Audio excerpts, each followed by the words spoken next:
یاد کرنا چاہیے، خوشی کا موقع ہو یا غم کی گھڑی، ہر لمحے ہر مجلس میں کم از کم ایک بار ہی صحیح اپنے خالق کو، اپنے مالک کو یاد کر لینا چاہیے۔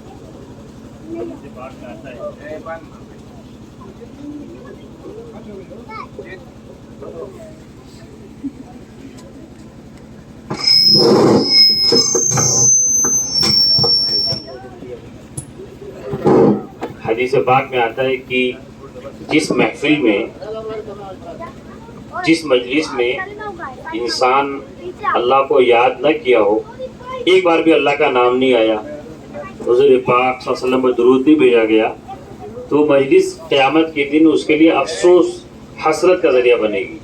یعنی انسان قیامت میں جب اس کے سامنے اعمال آئیں گے اور اس کو معلوم ہوگا کہ نیکیاں کتنی اہم تھیں اور وقت کتنا قیمتی تھا، تو اس کو افسوس ہوگا کہ میں نے یہ مجلسیں اللہ کے ذکر کے بغیر اٹینڈ کی اور وقت میں نے گوا دیا۔ اس لیے ہر موقع پر اللہ کو ایک بار کم از کم یاد کر لینا چاہیے۔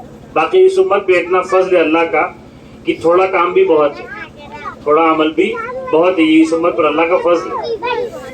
ایک مرتبہ ابھی آپ نے رمضان میں تازہ بھی یہ حدیث سنی ہوئی ہے کہ ایک مرتبہ کرام رضی اللہ عنہم اجمعین حضور سے شکایت کرنے آئے یا اپنا دکھ بیان کرنے کے لیے آئے کہ یا رسول اللہ، پہلے کی امتوں کی عمریں بہت ہوتی تھی، پہلے لوگ سینکڑوں سال کے ہوتے تھے، بعض لوگ ہزار سال کے ہوتے تھے، خود نوح علیہ السلام 1000 سال کے تھے، 950 سال تو نبوت نبی رہے وہ۔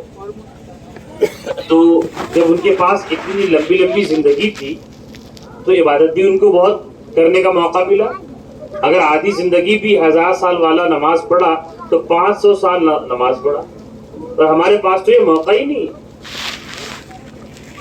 تو اللہ جل شانہ نے اس کے جواب میں، شکایت حضور سے ہوئی، جواب اللہ کی طرف سے آیا، اِنَّا أَنزَلْنَاهُ فِي لَيْلَةِ الْقَدْرِ، فرمایا کہ ہم نے تمہیں ہر رمضان میں ایک رات ایسی دی ہے جو 1000 مہینوں سے افضل ہے، 84 سال سے زیادہ ایک رات۔ کسی نے 10 یا 20 رات پالی تو اس کو 1600-1700 سال کی عبادت کا ثواب مل گیا، اس نے ایک رات میں عبادت کر لی۔ تو جب انسان قیامت کے دن اللہ کے سامنے پیش ہوگا تو اس سے افسوس ہوگا کہ میں نے کوئی وقت ضائع کر دیا۔ اب یہ مطلب نہیں کہ دن رات اللہ کو یاد ہی کرتا رہے، دن ہر وقت یہی کام ہے۔ اس امت میں فضل اتنا ہے کہ تھوڑا ایک مجلس میں ایک بار اللہ کا نام لے لیا، پوری مجلس دین کی مجلس کرانے لگتی ہے، اللہ کے لکھ دی جاتی ہے۔ حدیث شریف میں آتا ہے جس نے عشاء کی نماز جماعت سے پڑھا اور فجر کی نماز جماعت سے پڑھی تو پوری رات نماز پڑھنے والا اسے لکھا جاتا ہے، اور جو پوری رات نماز سچ مچ پڑھ رہا ہے وہ اس سے بڑا لکھا جاتا ہے۔ تو اگر ہم کسی خوشی کی محفل میں ایک بار اللہ کو یاد کر لیں، پوری خوشی کی محفل عبادت بن جائے۔ کہا گیا کہ کھانا جب کھانے بیٹھو، کھانے سے ہم اپنا لطف لے رہے ہیں، خود انجوائے کر رہے ہیں، مزہ لے رہے ہیں، پیٹ بھی بھر رہا ہے، توانائی بھی حاصل ہو رہی ہے اور عجیب لطف بھی ہے۔ بس تم اللہ کو یاد کرو، اس سے پہلے اللہ کو یاد کرو، بسم اللہ پڑھو، بسم اللہ ہی وعلی برکت اللہ، کہ اللہ کے نام سے شروع کر رہا ہوں یہ کھانا اور اللہ کی برکت سے کھا رہا ہوں۔ اور اس کے بعد اللہ کا جب کھانا کھا چکو تو اللہ کا شکر ادا کرو، الحمدللہ، اللہ کا شکر، الذی اطعمنا، جس نے کھلایا۔ یہ کہو کہ اللہ ہی نے کھلایا، وسقانا، اس نے پلایا، وجعلنا مسلمین، اور سب سے بڑی بات کہ ایمان کی دولت سے نوازا۔ تو اگر انسان یہ چھوٹی سی کتنا دیر لگی، یہ دونوں دعا بسم اللہ وعلی برکت اللہ، اس کو تو 2 سیکنڈ لگے، اور وہ دعا کو 5-6 سیکنڈ، نہیں 10 سیکنڈ سے کم ہم نے وقت دیا اللہ کو، اللہ کے لیے، اور کھانا جم کے کھایا۔ یہ کھانا عبادت ہے۔ اب آپ سوچیے اللہ کا فضل ہے کتنا۔ اب اس کے بعد بھی کوئی ناقدری کر لے۔ اچھا، حضور فرماتے ہیں ان الدین یسر، دین آسان ہے، وہ اسی طرح آسان ہے۔ اس طرح آپ زندگی کو جئیں گے تو آپ کی تفریح بھی عبادت، آپ کا خوب جائز طریقے سے اچھے کپڑے پہننا، بچوں کو خوش رکھنا، تفریح کرنا، سب عبادت ہے، لیکن اس طریقے سے ہو جائے کہ اللہ کو یاد رکھیں، بیچ میں، شروع میں یا آخر میں عبادت بن جائے گا اور مزہ بھی آئے گا۔ تو دین آسان ہے، وَلَن يُشَادَّ الدِّينَ أَحَدٌ إِلَّا غَلَبَهُ، اللہ کے رسول نے فرمایا دیکھو تم زیادہ عبادت کر کے دین پہ حاوی نہیں ہو سکتے. یعنی کوئی آدمی اگر زندگی کا ہر سانس اللہ کی یاد میں گزار دیا, مان لیجیے ایسا ممکن نہیں ہے لیکن فرض کر لیجیے کسی نے ساری زندگی سجدے میں گزار دی, پھر بھی تو بڑا احسان نہیں کیا, احسان نہیں کیا. تو تم یہ سوچو کہ میں تو اتنی عبادت کروں گا, اتنی عبادت کروں گا کہ اس سے آگے کچھ نہیں ہے, ایک دم نام اعمال بھرو کے ختم, میرا کچھ ایسا تو کوئی کر ہی نہیں سکتا. دین میں تم غالب نہیں آ سکتے, کچھ بھی کر لو کم ہی رہو گے. تو پھر کیا کرو, تھوڑا موڑا عمل کر لو, بشیء من الدلجہ, بس یہی کہ فرض کر لو, ادا کر لو, حرام سے بچ جاؤ, واجب کو کر لو, اور جو اپنے گھڑی اوقات ہیں اس کو تھوڑا تھوڑا اللہ کو یاد کر لو. کتنا آسان ہے. تم یہ چاہو کہ دن رات میں بالکل ایک دم تج دوں گا زندگی کو, کہ میں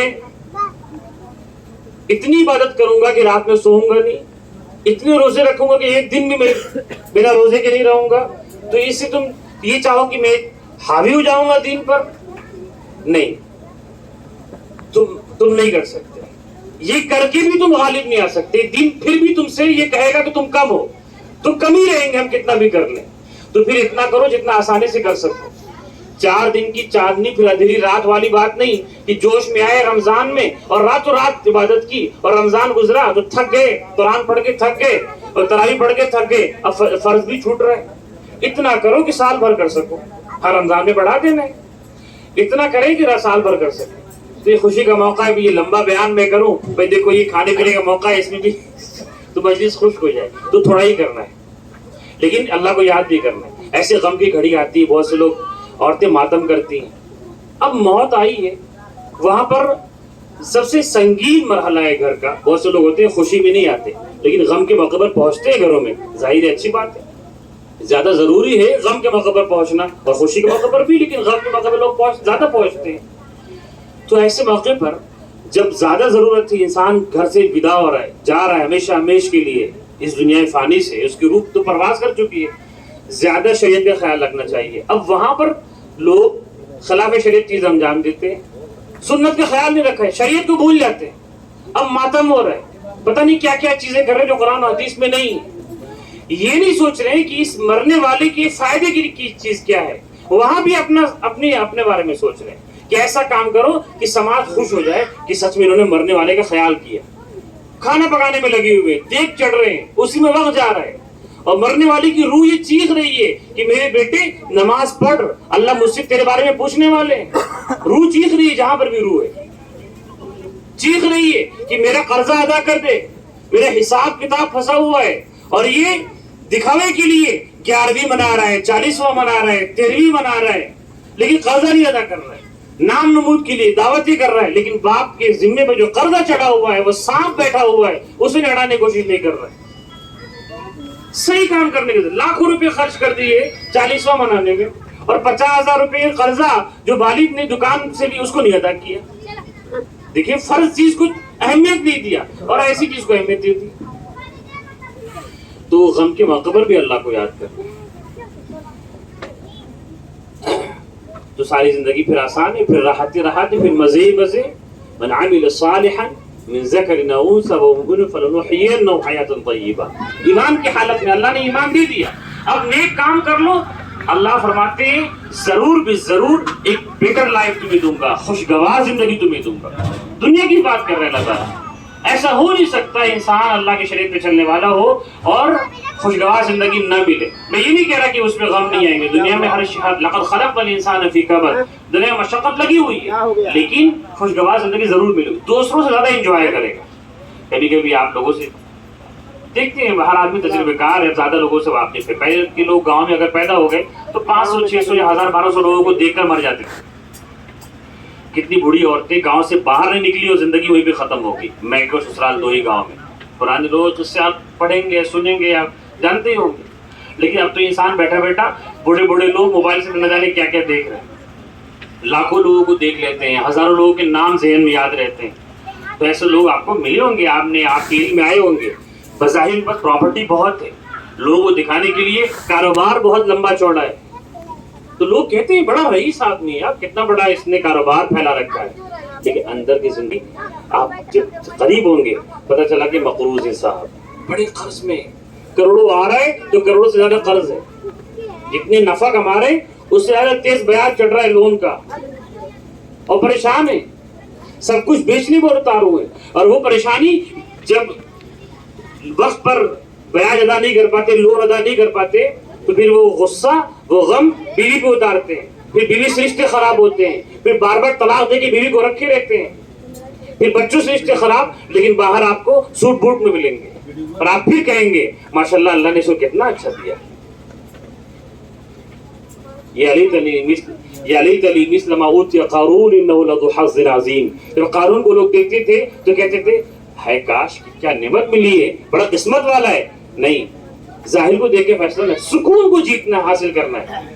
ایک صاحب بتا رہے تھے کہ لندن میں, ابھی اسی ہفتے کی بات بتا رہے تھے کہ لندن میں عرب مسلمان بھی رہتے ہیں اور دیگر لوگ بھی رہتے ہیں. جو عرب کا محلہ عربوں کا, سعودیز جہاں رہتے ہیں, پولیس شہزادے جو تعلیم حاصل کرتے ہیں, تو ان کا ایک محلہ ہے, بہت پاش ہوگا ظاہر ہے. تو اکثر دیکھا جاتا وہاں پہ سڑکوں پہ کہ مہنگی مہنگی کاریں, کروڑوں کروڑ روپے کی کاریں, سونے کی گاڑیاں دکھ رہی. لیکن ایسے لوگ جو بہت پیسے خرچ کرتے ہیں, بہت زیادہ, یعنی جس کا اندازہ ہم نہیں لگا سکتے, سینکڑوں کروڑ کی گاڑی ہوگی جو سونے کی ہوگی, لیکن وہ غریبوں کی امداد نہیں کرتے. پیسہ بے تحاشا ہے لیکن صحیح جگہ خرچ نہیں, صحیح جگہ خرچ نہیں. آپ سوچیں سونے کی گاڑی زیادہ آرام دہ یا لوہے کی گاڑی؟ لوہے کی گاڑی زیادہ آرام دہ. آپ کو ہم کھانے میں چاندی کا سالن دے دیں, وہ پسند ہے کہ یہ بکرے کا سالن. ظاہر ہے ہر چیز اپنی جگہ پہ اچھی, لیکن دکھاوے کے لیے, نمائش کا جو پیسہ ہوتا ہے. تو یہ کہہ رہے تھے کہ جو انگریز ہوتے ہیں پیسہ تو بہت صحیح سے خرچ کرتے ہیں اکثر. اس طرح اکثر آپ نے دیکھا ہوگا کہ ان کے رئیس ہوتے ہیں تو ٹیبل پر ایک اتنی بڑی پلیٹ میں کھانا کھا لیتے ہیں, اور ان کے آپ کھانے دیکھ رہے ہیں پورا دسترخوان سجا ہوا ہے جس سے پوری قوم کھانے والی ہے. اور کھانا اتنا ضائع ہوتا ہے, سعودی عرب کے لوگ, میرے رہنے والے لوگ جانتے ہیں, جتنا کھاتے ہیں اس سے زیادہ ضائع کرتے ہیں. تو وہاں پہ یہ کہا جاتا ہے کہ بہت فلٹی ریچ ہے, گھناؤنے امیر ہے. امیر تو ہوتے ہیں وہاں کے لوگ, ایسے عرب کو کیا کہتے ہیں, امیر تو ہے لیکن گھناؤنے نیچ امیر ہے. یہ سلیقہ زندگی ان کے پاس نہیں ہے, وہ لوگ تانے دے رہے ہیں. تو ہمیں سکون جیتنا ہے. دکھاوے کی نمائش اور دکھاوے کا پیسہ, یہ اس کو حاصل کر لیا اور سکون حاصل نہیں کیا, اپنی زندگی انجوائے نہیں کی, تو اللہ کو یاد کریں تو مزہ ہے. اور کیسے دیکھو, شریعت میں چلنا تو ایسے مشکل لگے گا. حضور نے فرمایا دین یوسف, دین آسان ہے, پر آسان کیسے ہوگا, بظاہر مشکل ہے. تو ایک بات کر کے ختم کرتا ہوں بات کو, 15 منٹ ہو گئے, کہ پہلے ایمان کو مضبوط کریں. اللہ کیا ہے, کتنے بڑے ہیں, کتنی قدرت ہے, کتنی طاقت ہے ان کے پاس, اس کو سوچیں. کائنات کا ہر آدمی اس چیز کو محسوس کر سکتا ہے. قدرت جس کو کہتے ہیں لوگ, اوپر والا جس کو کہتے ہیں لوگ, مالک جس کو کہتے ہیں لوگ, الگ الگ زبانوں میں اللہ ہم اسے کہتے ہیں, وہ کتنی بڑی ہے, اس کے بڑے ہونے سے کسی کو انکار نہیں. اگر آپ کہیں گے اللہ سب سے بڑا ہے تو دوسرے لوگ تو نہیں مانیں گے, لیکن کہیں گے اوپر والا سب سے بڑا ہے تو سب مانیں گے. کہیں گے قدرت بہت بڑی ہے تو سب مانیں گے, ملحد بھی مانے گا. اوپر والے بڑا ہے سارے دھرم والے مان لیں گے, لیکن جو دھرم پہ بلیو نہیں کرتا وہ نہیں مانے گا, وہ کہتا ہے اوپر والا کوئی نہیں. لیکن کہیں گے نیچر سب سے بڑی, قدرت سب سے بڑی ہے تو ایک چیز بھی مانے گا, ملحد بھی مانے گا. جو دھرم کو نہیں مانتا وہ بھی مانے گا کہ ہاں صحیح بات ہے. تو اسی کو ہم اللہ کہتے ہیں, جو نظر نہیں آتا, جو کسی جگہ پر نہیں ہے, عجیب ہے, جیسا بھی ہم اسے دیکھیں گے انشاءاللہ آخرت میں. تو پہلے اس پر ایمان کی ایک طاقت ایسی ہے جو ہر طاقت کو چلا رہی ہے, ہر نظام کو چلا رہی ہے. جب آپ سوچیں گے تو ایمان آئے گا. اللہ نے فرمایا منزل اللہ علیہ من سلطان, شرک پر کوئی دلیل کائنات میں ہے ہی نہیں. ہر آدمی اگر سوچنے لگے سچی دماغ سے, کہے گا کہ ایک ہی طاقت سب سے بڑی ہے. جب چھوٹے سے ایک گاؤں میں 2 پردھان نہیں ہو سکتے, ایک ملک میں ایک صوبے میں دو وزیر اعلیٰ نہیں ہو سکتے, نائب تو ہو سکتے ہیں 2, لیکن وزیر اعلیٰ ایک ہی ہوگا, اس کے نائب چاہے 2 ہو جائے. جیسے ہمارے صوبے میں ایک ملک کے 2 وزیر اعظم نہیں, بادشاہ 2 نہیں ہو سکتے, تو کائنات کا بادشاہ 2 کیسے ہو سکتا ہے؟ 2 بادشاہ کیوں نہیں ہو سکتے؟ کمپرومائز کرنا پڑے گا. ایک گاؤں کے 2 پردھان ہوں گے تو کیا کریں گے؟ صلح کرنا پڑے گا نا بھائی. تو تم روڈ وغیرہ کا کام تم کرانا, اس کا پیسہ تم کمانا, اور یہ مزدور والا کام, نریگا والا کام میں کراؤں گا, اس کا پیسہ میں کماؤں گا. تو صلح کرنا پڑے گا نا. ایک چیز میں پردھان نہیں رہے گا, ایک چیز میں پردھان رہے گا. جو صلح کر لے, جو کمپرومائز کر لے, وہ خدا نہیں ہو سکتا. تو ایک طاقت تو ایسی ہوگی جو کمپرومائز نہیں کر سکتی, وہ خدا ہے. اس کو سب مانیں گے. تو پہلے یہ مان. اب اگلی بات آپ یہ سوچئے کہ اتنی بڑی طاقت جس نے کیا کیا بنایا. ایک گیس, ہوا بھی کئی طرح کی ہوتی ہے. سائنس پڑھنے والے لوگ جانتے ہیں کہ جو چیز نظر نہیں آتی وہ زیادہ بڑی دنیا ہے, جو نظر آتی وہ چھوٹی دنیا ہے. گیس بھی الگ الگ طرح کی ہوتی ہے. کسی گیس سے دھماکہ اتنا بڑا ہو سکتا ہے کہ پوری زمین ہل جائے. بعض مادے ایسے ہیں, بعض میٹیریل ایسے ہیں کہ 1 کلو اگر اس کو ہم بم بنا کے پھوڑ دیں تو پورا ضلع ہل جائے. اور مٹی بھی ایک مادہ ہے کہ آپ تنو ٹن کہیں ڈال دیں کچھ نہیں, یہ اللہ نے بنایا. لوہا اسی زمین سے پیدا ہوتا ہے, سونا اور ہیرے, یہ الگ الگ دھات, سب یہ قدرت کو بتا رہی کہ کیسا نظام ہے اوپر کا. دیکھیے ہم سانس نکال بھی رہے ہیں اپنے منہ سے ایک دم, اور اسی منہ سے یا اسی ناک سے سانس لے بھی رہے ہیں, واپس وہ والی گیس نہیں جا رہی. اور ہمارا دل اندر جو ہے ہر لمحے چل رہا ہے, دھڑک رہا ہے, اپنے سے دھڑک رہا ہے. ایک ایسی مشین جو بند نہیں ہو رہی, رگوں کا جو نظام ہے. تو آپ اس طریقے سے آپ پوری دنیا کو سوچیں گے تو کتنی بڑی طاقت ہے. جب وہ اتنی بڑی طاقت والا ہے تو کیا ہم کو ایسے پتہ کر کے چھوڑ دے گا کہ ہم میں جو طاقتور ہو, جو کمزور کو مار لے اور حساب نہ ہو؟ انصاف جس کے بادشاہت میں نہیں, وہ بادشاہ بیکار ہے. تو جب چھوٹے موٹے دنیا کے بادشاہ انصاف کرنے والے ہو تو اچھے بادشاہ کہلاتے ہیں. تو جو بادشاہوں کو بادشاہ شہنشاہ ہے وہ انصاف کیوں نہیں کرے گا؟ وہ دوبارہ حساب کیوں نہیں لے گا؟ جو حساب نہ لے وہ بادشاہ نہیں. اس لیے اللہ نے کو حساب بھی لینا ہے. جو حساب لینا ہے تو کچھ اچھا کچھ برا ہوگا تبھی تو حساب لیں گے کہ یہ کام اچھے یہ کام برے ہیں. جس سے معلوم یہ ہوا کہ اللہ نے قانون بھیجا ہے یہ کام کرنے کا, یہ کام نہیں کرنے کا. حساب کا ڈر یہ سب سے بڑی بات ہے. بہت سے لوگ اللہ پہ بلیو کرتے ہیں کہ ہاں اللہ تو ہے, سب سے بڑی طاقت تو ہے, لیکن وہ اپنی جگہ. میں اگر کچھ برا کروں تو ان کو کیا فرق پڑتا؟ لا تدعوا الخمر, شراب, لا تشربوا الخمر, شراب مت پیو, فلا ندعوا ابدا. ڈائریکٹ اللہ اگر یہ بولتے کہ شراب چھوڑ دو تو کوئی شراب نہیں چھوڑتا. اگر قرآن میں یہ نازل ہوتا کہ لا تزنوا, زنا مت کرو, تو کوئی زنا نہیں چھوڑتا. لیکن پہلے اللہ نے بتایا بل الساعۃ موعدہم والساعۃ ادھی وامر, قیامت کی گھڑی بہت سخت, وحشت ناک اور تلخ ہے. اللہ نے پہلے قیامت ڈرایا, جنت و جہنم کے تذکرے بتائے. جب لوگوں میں خوف پیدا ہوا تب اب حرام سے بچنا آسان ہوا اور اللہ کے احکام پہ چلنا آسان ہوا. جب ڈرے گا انسان تبھی تو کرے گا, جب شوق ہوگا تبھی تو کرے گا کام. اگر بچے کے دل سے ڈر نکل جائے کہ اگر فیل ہوگا تو کوئی مارے گا, کوئی پیٹے گا, کچھ ہوگا, بدنامی ہوگی یا اچھی نوکری نہیں ملے گی, یہ ڈر نکل جائے, یہ شوق نکل جائے, تو شوق اور ڈر کچھ بھی نہ ہو تو کوئی انسان بھی کام نہیں کرنے والا. تو پہلے اللہ کا خوف اور اللہ کا شوق, یعنی ان کی نعمتوں کو, جنت کو حاصل کرنے کا, وہاں کی نعمتوں کو حاصل کرنے کا شوق, اور وہاں کے عذاب سے بچنے کا, وہاں کے عذاب کا خوف دل میں ہونا چاہیے. پھر چیزیں آسان ہوں گی, پھر نماز پڑھنا آسان. لوگ سوچتے ہو کہ ان کو تلاوت کیسے ادا کر رہے ہیں, وہ شوق میں کر رہے ہیں, ان کو ثواب چاہیے, وہ وہاں کی زندگی دیکھ رہے ہیں. جیسے اگر یہ کوئی یہاں پہ کہہ دے کہ بیٹا 1 مہینہ کھیت میں کام کرو, تم گیہوں کی کٹائی وٹائی میں لگ جاؤ, تو بیٹا بات نہیں مان رہا ہے کہ نہیں میں یہ کام نہیں کروں گا. اب باپ یہ کہتے کہ نہیں 1 مہینہ کام کرو, بات سن لیجیے 5 منٹ ختم ہے, اسی لیے میں بات کہتے تو خوش کرنے کے لیے کہتے ہیں کہ سنیں گے 1 گھنٹہ, پر سن نہیں پاتے. تو یہ کہ اگر باپ کہنے لگے کہ 1 مہینہ کٹائی کرو تو بیٹا کام نہیں کر رہا ہے, کہ 1 مہینہ تو کھیت میں کام کر, تمہیں میں جاپان بھیجوں گا, ٹوکیو میں تم رہو گے, تمہیں میں شہر میں محل دوں گا. اب وہ اتنی سے کام کرے گا کہ صبح ہی پہنچ جائے گا کہ میرے والد نے اتنی بڑی نعمت دی, اب کیا 30 دن ہے, اب والد کے پیر بھی دبائے گا, رات میں تھکا آ رہا تبھی پیر دبائے, مجھے وہاں پہ رہنا ہے. تو جب انسان کے دل میں شوق پر چیزیں آسان ہو جائیں, وہ اس پر ہی ایمان نہیں ہے. اللہ تعالیٰ ہم سب کو سچا پکا مسلمان بنا دے. یہ بہت لاجیکل ہے, عقل میں بسنے والی ہے, خلاف عقل کوئی بات ہی نہیں ہے. جس اللہ نے اتنا بڑا نظام بنایا، آسمان کو بنا ستون پہ ٹکایا، پانی کو اس کی جگہ پر رکھا، ہواؤں کو نظام پر رکھا، وہ شریعت کو کیسے ادھورا بنا سکتا ہے؟ اسی کی شریعت ہے، اس کی قدرت میں کوئی کمی نہیں ہے۔ وآخر دعوانا الحمدللہ۔ دعا کر لے 2 منٹ۔ اللہم انت السلام و منک السلام تبارک یا ذا الجلال۔ اللہم صلی علی